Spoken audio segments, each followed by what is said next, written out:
Boa noite a todos, os irmãos do grupo Rita de Cássia de Estudos Espíritas, da nossa Casa Espírita Cristã Maria de Nazaré. Ainda no formato de gravação, estamos dando início a mais uma palestra de estudos doutrinários da nossa reunião pública. E como é de praxe em nossa instituição, nós começamos as nossas atividades sempre com uma prece.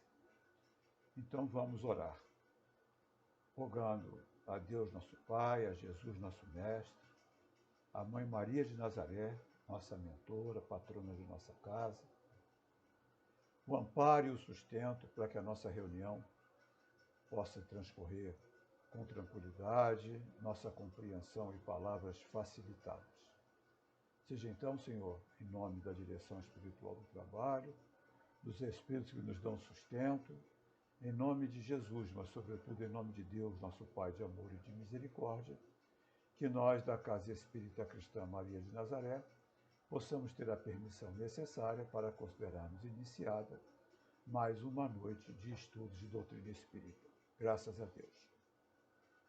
Bem, hoje, conforme a determinação da programação da casa, nós vamos pensar juntos sobre o capítulo 23 do Evangelho segundo o Espiritismo, intitulado Estranha Moral, itens 9, 10 e seguintes. Não vim trazer a paz, mas a divisão. São palavras de Jesus. Não penseis que vim trazer a paz à terra. Não vim trazer a paz, mas a espada. Porque vim separar o homem de seu pai, o filho de sua mãe e a nora da sogra. E o homem terá por inimigos aqueles de sua casa. Está em Mateus 10, 34 a 36. E o outro texto, separado por Kardec para a análise: eu vim para lançar o fogo na terra, e quero eu, senão que ele se acenda. Devo ser batizado num batismo, e quanto me sinto desejoso de que isso aconteça. Julgais que vim trazer a paz à terra? Não, eu vos asseguro, mas a separação. Porque de hoje em dia, se houver 5 pessoas em uma casa, elas estarão divididas, umas contra as outras. 3 contra 2 e 2 contra 3. O pai contra o filho e o filho contra o pai. A mãe contra a filha contra a mãe. A sogra contra a nora e a nora contra a sogra. Lucas 12, 49 a 53. Bom, palavras duras, severas, palavras de um revolucionário. E é bom a gente lembrar que Jesus nunca deixou nada gravado, nunca deixou nada escrito, gravado, né? Nunca deixou nada escrito. O que nós temos, o que conhecemos de Jesus, são textos escritos muito após a sua morte, atribuídos aos apóstolos. Ou seja, os evangelhos também não foram escritos pelos apóstolos, atribuídos a, tá? Porque são textos escritos muito tempo depois. A tradição na época de Jesus era uma tradição oral. Nós temos que nos reportar aos hábitos e costumes daquele tempo. Era uma tradição oral, até porque a maioria das pessoas não sabia escrever. O índice de analfabetismo era muito grande, ultrapassava os 95%. Então, os ensinamentos, as histórias eram transmitidas oralmente. Até porque contar história, por isso Jesus falava muito por parábolas, contar história é mais fácil de gravar. Então nós temos que nos reportar ao tempo de Jesus. E como essas palavras foram gravadas, foram depois reproduzidas. Na realidade, nós estamos aqui vendo uma palavra de um revolucionário. Tá? Às vezes, o texto literal pode levar a uma compreensão incorreta. Mas, na realidade, o contexto da missão de Jesus está absolutamente claro e correto aqui dentro dessas palavras. E por que está claro e correto? Porque, na realidade, Jesus veio promover uma revolução.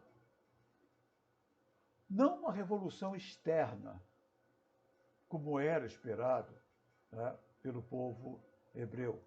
Esperavam o Messias. Tudo indicava para que aquele tempo convergiria a chegada do Messias. Israel estava dominado pelo Império Romano, sofria com isso, pesadas taxas, pouca liberdade, tinha liberdade religiosa, tinha liberdade política, mas as taxações eram muito severas, os impostos eram muito severos.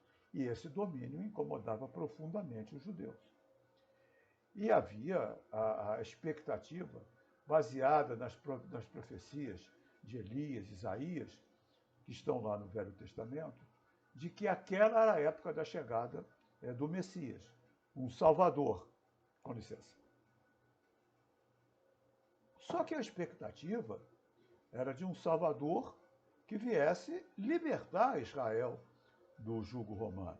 Então, a expectativa era de alguém que fosse uma espécie de super-general, um enviado de Deus, que assumiria o comando das tropas de Israel, formaria e assumiria o comando das tropas de Israel, para libertar Israel do jugo romano e tornar Israel o centro das decisões políticas e econômicas da sua época. Essa era a expectativa. E Jesus frustra todas essas expectativas. Porque, na realidade, a revolução proposta por Jesus não é uma revolução externa, não é uma revolução política, não é uma revolução de fora para dentro. Porque, normalmente, essas revoluções elas têm uma durabilidade pequena.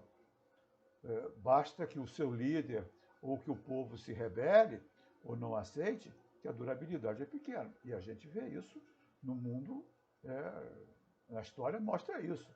Nós vemos aí a queda do Muro de Berlim, nós vemos Hitler com o Terceiro Reich, o império de 1000 anos, não durou nem 4, nem 5. Nós vemos outras civilizações que estavam no topo do mundo, ditadores que eram temidos e que hoje fazem parte da história, às vezes, lamentavelmente, fazem parte da história. Então, nada que é de fora para dentro tem durabilidade muito grande. A verdadeira revolução é uma revolução de valores, de hábitos, de costumes. E isso Jesus veio propor. Uma revolução interna dos nossos valores. Porque é com os nossos valores que nós fazemos as nossas escolhas, que nós tomamos as decisões. São os nossos paradigmas de comportamento. São modelos mentais que nós temos e que agimos e reagimos de acordo com a situação dentro daqueles modelos mentais. Só que esses modelos mentais são modelos mentais muito contaminados. Contaminados com o quê? Contaminados com valores que não mais nos interessam, como se fosse, num computador, um conjunto de vírus. Então, nós temos muitos vírus comportamentais. E esses vírus, Jesus alerta sobre eles. Você não roda bem a tua máquina, o teu computador com esses vírus. É preciso você baixar esses vírus e trocar esses seus programas que não funcionam mais. Lógico que ele falava na linguagem do tempo dele. Ouviste o que foi dito aos antigos. Amai o seu próximo e odiai os seus inimigos. Eu, porém, vos digo, amai os seus inimigos. E esse amar é bom tomar cuidado, eu sempre falo isso. Não é amor, sentimento. É comportamento.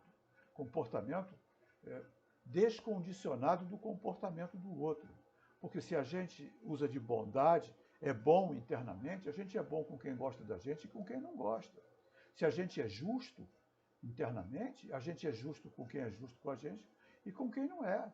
Se nós temos a honestidade ela não é nem uma virtude, ela é quase que uma substância do indivíduo. Tá? Deveria ser uma substância do indivíduo. Eu, às vezes, implico que honestidade seja adjetivo, honesto seja adjetivo. Honesto tem que ser substantivo, uma substância do indivíduo. Né? E se a gente é honesto com qualquer um, gostando ou não gostando, gentil com qualquer um, gostando ou não gostando.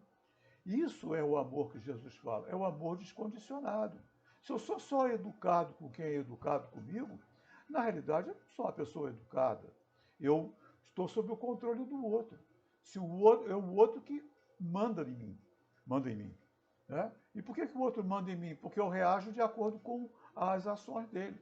Então, nós somos basicamente, fomos durante muito tempo e continuamos sendo, espíritos de reação. Então, acontece o fato, em cima do acontecimento do fato, nós temos uma reação. Muitas vezes, reação emocional. Nos permitimos ser dominados pela emoção, não raciocinamos sobre as consequências e nós temos reações emocionais, ao invés de respostas racionais. Porque a resposta racional, ela pressupõe uma avaliação das consequências. A reação emocional, não. É um curto-circuito. Um tipo bateu, levou. E o que normalmente geram consequências, muitas vezes, de difícil reparação. Quantos de nós aqui já não falamos ou fizemos alguma coisa no impulso que no segundo seguinte, ficamos profundamente arrependidos de ter feito? Isso significa o quê? Significa que nós temos lá no nosso subconsciente, porque são às vezes essas respostas, elas vêm do subconsciente, no subconsciente, paradigmas, valores que não nos interessam mais, tanto que a gente se arrepende do que fez. Então Jesus faz uma proposta de revisão disso. E faz uma proposta de não só rever, como ele também propõe um prêmio, uma consequência para isso. Porque se você me propõe uma mudança de valor, é preciso que você me diga, me dê uma razão para isso. Então vamos imaginar que eu esteja com um peso muito alto. Tá? E eu vou lá no médico e o médico diz, olha, seus exames estão ruins.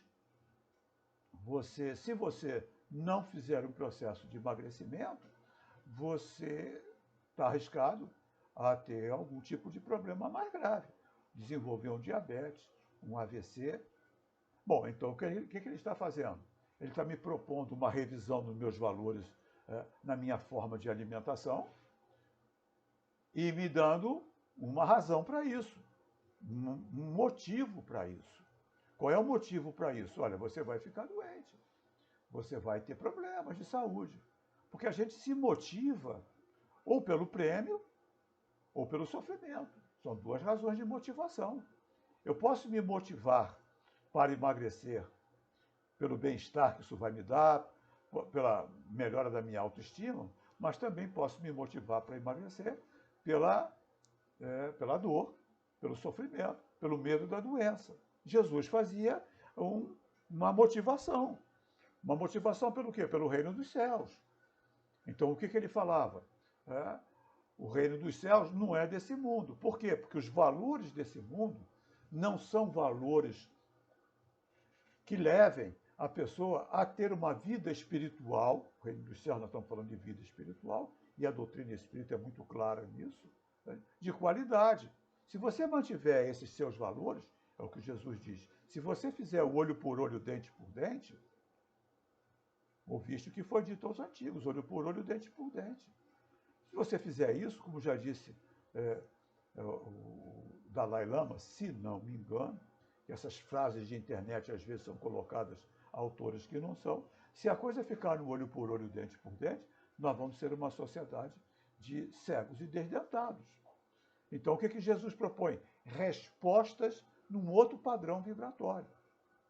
Então, o ser transformado pela revolução interna é um ser que anda na contramão do mundo, dos valores do mundo, mas anda completamente na contramão, porque é olho por olho, dente por dente, bateu, levou. Quantos de nós, da minha geração, fomos criados, não leva desaforo para casa? Então, se alguém te xinga, xinga também, se alguém te bate, bate também. Isso é uma uma forma de ser. Então, mudança de valores implica em andar na contramão num mundo em que os valores ainda não são esses. E isso chama a atenção. E isso desperta uma reação. E toda proposta de mudança realmente efetiva, como Kardec nos fala, né? Toda ideia nova forçosamente recebe oposição. Seja oposição quando é uma ideia nova de um rearranjo da sociedade, seja uma oposição quando é uma ideia nova do nosso rearranjo. Então, o que Jesus propunha? Na realidade, ele propunha um rearranjo da sociedade através da reformulação dos valores dos indivíduos. Os poderosos sempre temeram os questionadores. É de todos os tempos. Os poderosos, aqueles que estão no poder, aqueles que detêm o poder, têm pavor de quem questiona. Porque quem questiona pergunta por quê? Não aceita uma imposição, sempre quer saber o porquê. Tanto que os países mais corruptos do planeta são os países que menos investem em educação. E por quê?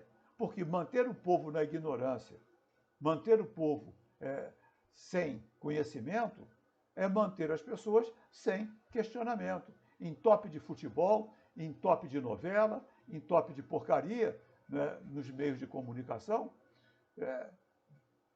e as pessoas ficam ignorantes no sentido de ignorar. Jesus despertava isso. Ele falava, olha, foi dito que não se pode curar no sábado, porque ele costumava curar no sábado. E aí ele falava, mas por que eu não posso curar no sábado? Porque está na lei mosaica. O dia de sábado deve ser guardado, está lá nos 10 mandamentos. E aquilo era rigorosamente cumprido, ou exigido que se cumprisse. E o que Jesus falava? Mas vem cá, você diz que eu não posso curar no dia de sábado, mas se o teu boi lá atolar no dia de sábado, você vai lá e tira. O sábado foi feito para o homem e o homem não foi feito para o sábado. Isso levava as pessoas a questionar. Isso levava as pessoas a questionar. Falava da finalidade de uma encarnação. Que a gente não encarna para ser servido. Os maiores na Terra são aqueles que são servidos. E até os apóstolos tinham dificuldade de entender isso. Mas quem quiser ser o maior no reino dos céus, seja o servidor de todos. Porque a gente encarna com essa finalidade. Nós somos um animal gregário. Nós somos um animal que dependemos do bando. Nós somos um animal que temos que viver em sociedade. Nós não podemos viver isolados. Nós não damos conta da nossa sobrevivência e nem evoluímos isolados. Nós precisamos da troca. Nós precisamos do conhecimento do outro, do que o outro tem e precisamos oferecer. Então é um processo de troca permanentemente dentro do bando e isso garante a nossa sobrevivência. Isso levou o animal, o homem, ao topo dos animais da criação. Porque nós não somos o animal mais forte, nem o mais rápido, nem o que tem melhores sentidos de audição, de visão, de faro. Nós não somos nada disso, nem rápido. Mas nós chegamos ao topo. Por quê? Pela capacidade intelectual desenvolvida dentro do bando, no processo de troca. Então a gente encarna com uma missão, a gente encarna com uma finalidade evolutiva. E como a gente só evolui dentro do bando, essa finalidade ela é de benefício ao bando. Então nosso propósito de vida é e será sempre servir e não ser servido. Por quê? Porque eu dependo do bando. Eu dependo da sociedade para sobreviver, mas a sociedade não depende de mim. Sem mim, o mundo continua a ser como era. Sem a sociedade, eu estou perdido. Logo, a sociedade é mais importante que o indivíduo. O bando é mais importante que a criatura. Logo, a criatura tem, por obrigação evolutiva, servir ao bando. Servir não quer dizer ficar dando coisas. Servir é agir na troca no sentido de colaborar para um mundo melhor. Isso pode ser feito e deve, e muitas vezes profissionalmente. Então, o médico, que é médico de verdade, tá? E não um negociador da medicina, ele serve à comunidade. Mas ele é remunerado, claro, investiu mais de 10 anos, 6 de faculdade, mais uns 4 de residência e especialização para se formar. É óbvio que ele vai cobrar. Ele tem o direito de cobrar por isso. Mas ele cobra, se remunera, mas a sua atuação é em benefício da sociedade. Da mesma forma, o professor, o engenheiro, qualquer profissional, o servente da limpeza, todas as funções são importantes quando exercidas a benefício do bando. Então, Jesus propõe uma revolução, porque no tempo e até hoje, os poderosos são os que são servidos, as chamadas mordomias. Então, nós vamos ver lá nos escalões do poder uma montanha de mordomias que a base não tem.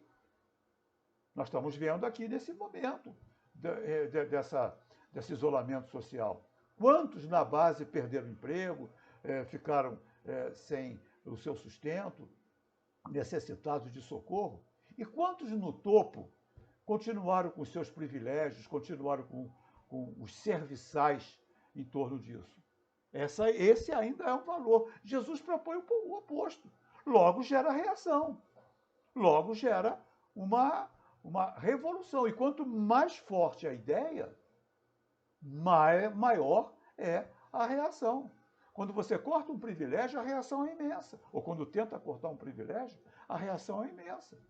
Então, quando você tem uma nação esclarecida, e o que Jesus fazia era esclarecer os seus discípulos, os seus seguidores, você tem pessoas que questionam, pessoas que não aceitam, não pessoas violentas, mas pessoas que não aceitam o domínio de uma casta, que elas conseguem se libertar desse domínio. Quando Jesus foi levado a Pilatos, o que Pilatos falou para ele? Você é rei? E Jesus disse, você que está falando. Ele ficou em silêncio. Meu reino não é desse mundo. Ou seja, dentro dos valores do mundo, Jesus não era um rei. Porque Jesus é um rei num outro conjunto de valores. Seus seguidores deram exemplos de fidelidade ao compromisso com a mensagem, de irem para a morte cantando, dando testemunhos lá nas arenas, de serem crucificados, porque andavam contra os valores do mundo. E isso deixava os poderosos, e isso era como se fosse um vírus, porque isso estava se espalhando, e aí o que fizeram os poderosos? Começaram uma perseguição aos cristãos, porque eles testemunhavam os valores que eles apregoavam. Uma perseguição bastante significativa. Até que, pelas imperfeições dos homens, lá pela terceira, quarta, quinta geração do cristianismo, os homens, pelas suas imperfeições, se associaram ao poder temporal, ao poder de César, e passaram também a exercer o poder. E aí a gente vai ver nas igrejas nascentes uma hierarquia, continuando a ser servidos. Ou seja, a mensagem, no seu contexto original, ela deixou de ser vivenciada por aqueles que se diziam os seus sucessores. Veja bem como é difícil a mudança. Só que muitas vezes, e a gente tem a expectativa que o outro mude. E a proposta de Jesus é: o mundo só muda se o indivíduo mudar. E eu só tenho atuação em mim. Eu não tenho atuação nos outros. A única coisa que eu posso mostrar para os outros é o exemplo da minha mudança. É a única forma de eu influenciar. O exemplo da minha mudança. A partir do exemplo, do testemunho do valor, eu sou um influenciador. Um influencer hoje, né? Um influenciador digital. Então, não sei o que são os influenciadores digitais. Pessoas que usam a sua influência. Tá? Na maioria das vezes, e muitas vezes, péssima influência, diga-se de passagem, principalmente para as crianças e para os jovens, péssima influência. Tá? Mas isso já é uma outra história. Tá? Então, a única coisa que eu posso fazer é ser um influenciador pelo meu exemplo. E isso cria também conflito. Cria conflito no sistema que eu estou vivendo, cria conflito dentro da sociedade. Então, o que Jesus falou? Numa linguagem figurada, né? Quando houver 5 pessoas numa casa, elas estarão divididas umas contra as outras. Por quê? Porque a mudança é individual. Então, quando você tem um núcleo que está acostumado a agir de uma certa forma e uma pessoa desse núcleo muda a sua forma de agir, vai entrar em choque com as outras. Eu dou um exemplo. É claro que hoje os nossos testemunhos são testemunhos diferentes, muitas vezes diferentes, mas muitas vezes o testemunho é dentro de casa, é lá dentro da casa. Eu dou o exemplo, por exemplo, de nós, estou falando com o público espírita, que normalmente tem o hábito de frequentar a casa 2, 3 vezes por semana, participar de trabalhos voluntários, participar de congressos, de seminários, de encontros. É um hábito, o estudo permanente. Então, isso é uma proposta da doutrina. Kardec falou que quer conhecer o Espiritismo, tem que estudar. Então, nós temos o hábito do estudo. E quantas vezes isso dentro de casa não gera um conflito? Quantas vezes isso dentro de casa não tem uma cobrança? Vai de novo para o centro? Virou fanático? É carola agora? Não sai daquele centro? E às vezes a gente vai 1, 2 horas. Chega lá numa época de carnaval, por exemplo, onde se fazem encontros de estudo mais longos, porque para aproveitar o tempo de feriado, nós somos chamados de fanáticos, de carolas. Mas se o sujeito sair em 3, 4 escolas de samba, ele vai aparecer lá no Jornal Nacional, o folião do ano. Gastou mais energia do que a gente. E sem criticar, mas observando. Toda observação, no fundo, é uma crítica. Mas nós que viemos ao centro nos 3 dias de carnaval, na parte da manhã, nós somos carola. Eu vou dar e esse testemunho leva o outro, não necessariamente rapidamente, a pensar sobre a sua atuação. Vou dar um exemplo de um conhecido meu, não é do Rita, não é possivelmente conhecido da maioria das pessoas do Rita, mas não é do Rita, não é aí da casa, mas é um conhecido meu que é espírita. O que aconteceu com esse meu amigo? Também não sou eu não, tá? Para ninguém ficar especulando. Tá? Com certeza não sou eu. O que aconteceu com esse meu amigo?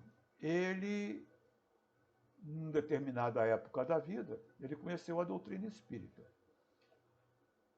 E se encantou com a literatura, com as palestras, e se engajou no centro que ele tinha ido pela primeira vez frequentar. Fez um grupo de amigos, tá, dentro do centro e foi ali estudando, crescendo dentro das tarefas, até que ele começou a dar o passe. E aí em casa ele chegou todo feliz, falando para a esposa dele: "Ô, fulana, comecei a dar o passe no centro hoje, todo feliz." E ela virou para ele e falou: "Esse centro deve ser uma porcaria, porque uma pessoa como você dando passe." Aí o que ele me falou? Olha, cara, foi um banho de água fria. Mas eu segurei. Não falei nada. Fiquei na minha. Tá? Continuei frequentando, vindo ao Casa Espírita e fui compreendendo a minha esposa que ela estava com outros valores. Às vezes ela me criticava sobre a frequência ao centro. Mas eu fui lá, me mantendo calmo, me mantendo tranquilo, sem entrar em conflito. Aí ele falou, passou muito tempo, mas foi muito tempo. Um dia ela chegou para mim e disse, será que você se incomodaria de me levar no seu centro? O que você falou, cara? Claro, vai ser um prazer levar você. Podia ter dito, pô, aquele centro que você desdenhou, que você disse que era uma porcaria, agora você quer ir? Não. Claro, meu bem, vai ser um prazer levar você. Tá? Aí levou ela ao centro, apresentou os amigos, ela assistiu uma reunião, né? Voltou, descobriu que tinha uma mediunidade aflorando muito grande, talvez tenha sido isso que tenha levado ela ao centro, começou a ver coisas, começou a ter algumas perturbações, e hoje ela trabalha mais do que ele na casa espírita. Olha, para você ter uma ideia do que é o testemunho, o valor do testemunho. A história é absolutamente real, só não cito os nomes. Tá? Mas na época foi divisão, porque cada um tem o seu tempo. Então hoje, nós espíritas, nós temos o compromisso do testemunho. Porque senão nós vamos ser teóricos. Vai ganhar o show do milhão espírita. Sabe que é a questão 734B, será eu se tem a 734B, mas não se transforma, mas não melhora, mas continua com os mesmos valores. Está no intelecto, mas não está no coração, não está no sentimento. Porque a gente vai ter que lutar para se transformar. Uma luta interna muito grande, a maior de todas as vitórias, diz o Espírito Irmão José. A maior de todas as batalhas que um ser humano pode enfrentar encarnado na Terra é contra ele mesmo. A maior de todas as batalhas. É um herói anônimo, porque são vitórias sem testemunho. A vitória do valor. Nós espíritas, e eu às vezes me repito falando isso, nós temos o compromisso ou a obrigação do testemunho. Porque nós temos uma informação que nos diferencia em termos de informação. Nós não somos diferentes, por favor, mas diferenciados. Por quê? Porque a gente conhece de vida espiritual muito mais que a maioria das pessoas. A gente conhece de consequências das escolhas equivocadas muito mais que a maioria das pessoas. Nós temos uma literatura espírita riquíssima, e já mesmo na codificação sobre vida espiritual. No livro Céu e Inferno, na segunda parte, Kardec fala dos diversos estados dos espíritos na erraticidade, espíritos sofredores, espíritos que foram bons, espíritos que se mataram.